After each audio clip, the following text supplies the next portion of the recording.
I don't have enough time. Sorry, I'm calling BS on this one. And before you storm off, clicking back, announcing your departure in the comment section, hear me out. What we value, we prioritize. And what we prioritize, we make time for. We find the time. Yes, there are finite hours in the day, but we give up some of our endless Instagram scrolling, or we find a way to still do something. We stop focusing on an ideal and instead focus on what is truly possible where we're at right now. Because something is better than nothing, and 5 minutes pays off. That's why I want to share not only 3 workout tips to help you get that workout momentum building, making the time, but also 3 tips to help you truly design for the time you have. Because feeling fabulous and moving well doesn't have to be a full-time job. So first, how can we make the time in our crazy busy schedules? And no, the answer isn't sleeping less or cutting out things you love to do, even if you know there may be, more time wasters. Actually, the first way to make time for your training is to combine your workouts with some of those mindless activities you love. Yup, tip number 1 is don't sacrifice the things you enjoy, connect them. Love scrolling Instagram or TikTok? Love bad reality TV shows? Use those as times to get in a walk. Or do your mobility work. Listen to a podcast as you do your workout. Use your workouts all day as a time to multitask. Because so often we feel like to fit in the things we know we should do, we need to give up the things we just want to do to relax. But we don't have to. By connecting these 2 things, you're not sacrificing something you want to do, but you're also potentially making the training you don't want to do something you want to do, and something you even get to do. You may make yourself look forward even more to that time for you.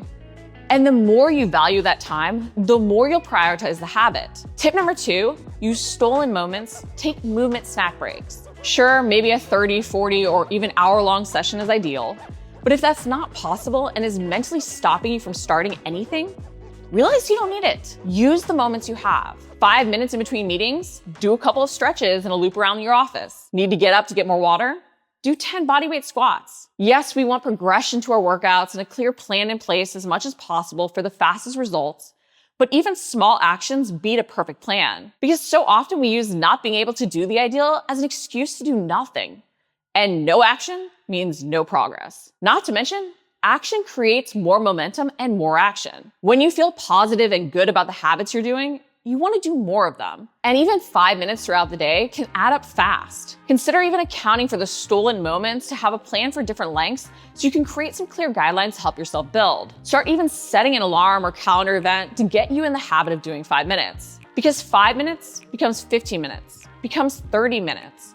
And that forward momentum that makes you want to prioritize the habit more and more. And suddenly you find there is more time than you realize in your day because you're not faced with the daunting task of setting aside an hour all at once. Then tip number 3, focus on frequency first. We get good at what we consistently do. The more we have that set time daily that we work out at, the easier it is to get in that groove and habit. This may sound counterintuitive, but it may actually be better to do 10 to 15 minutes a day to start over trying to do an hour 3 times a week. And it's all because of that groove and habit it gets us in. With the short daily sessions, you can have a clear pattern you create and a shift in your environment. The repetition daily for a few weeks can build that consistency to create that discipline. From there, you can adjust maybe 2 or 3 sessions to be longer, and even shift some of those shorter ones to be just recovery. But more of less to start may be the key to helping that momentum snowball. Now that you've made the time, you have to design for the time you have so your training sessions are as effective as possible. Because often we feel like 5 to 10 minutes can't pay off,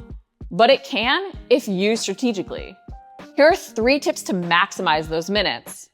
Tip number 1, set a timer. When we don't have clarity on how long something will take, we may skip it when we have a hard stop time or deadline. By creating time routines, you know you'll get everything in. That clarity creates comfort. If you have 5 minutes, set a timer for 5 minutes with 3 moves you cycle through during that time. Then you're done. If you have a minute, do a minute of foam rolling or stretching even. Heck, a minute of burpees will destroy you. If you have 15 minutes, create a circuit of 5 moves you do for 1 minute each and repeat the series 3 times. So many ways to use that timer to help you be efficient. And not only will you know you'll be able to get in the workout you've designed, but having that set time frame can help you strategically include moves and reps and sets to your advantage. It can help you pick exercises that will really challenge you. It can help you decide which muscles to work to make the most out of every second. It gives you a focus for the session to optimize it. Then tip number 2, use compound moves. Work more muscle groups in a shorter amount of time to build more muscle while burning more calories. Compound moves are multi-joint movements that work multiple muscle groups at once.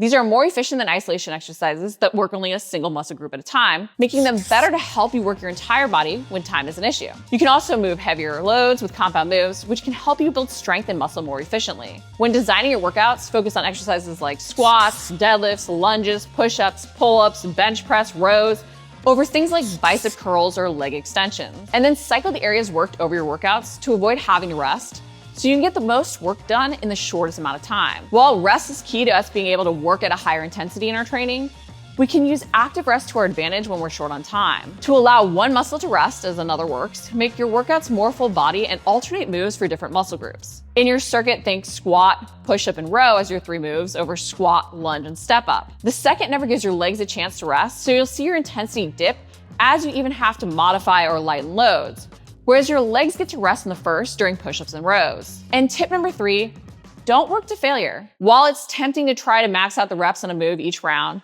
this can cause you to actually have to slow down and rest more, or modify moves to keep moving. Instead, stop a few reps short of having to rest and move on to the next exercise. This can lead to you being able to push harder for each rep you do and make the work you do more quality. It can help you even do more reps over the 5 minutes you have over having to pause because you're tired, slowing you down. You can also often lift heavier by keeping the reps lower. Over the 5 to 10 minutes, 5 reps at a time can really add up to more weight lifted than if you went lighter to be able to do 10 reps. The key is strategically designing for the time we have over focusing on an ideal. And all of this starts with owning that we can't change how many hours in the day we have, but we can find ways to shift our priorities to make the time to see the results we want.